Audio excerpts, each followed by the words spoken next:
அனைவருக்கும் நமஸ்காரம். என் பெயர் மனஸ்வினி. நான் கூறப்போகிறது வேலுநாச்சியாரை பற்றி.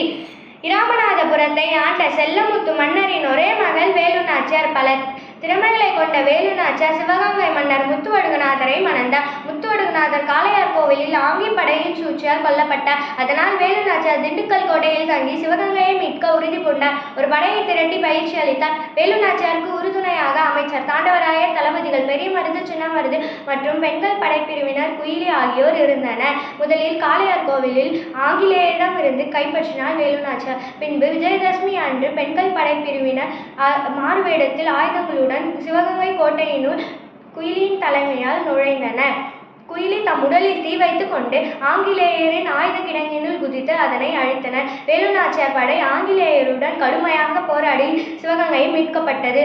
நாட்டை மீட்க தம் உயிர் நீத்த குயிலியின் தியாகம், வேலுநாச்சியாரின் வரம், ஐதர் அலி உதவி ஆகியவற்றால் சிவகங்கை மீட்கப்பட்டது. நன்றி, வணக்கம்.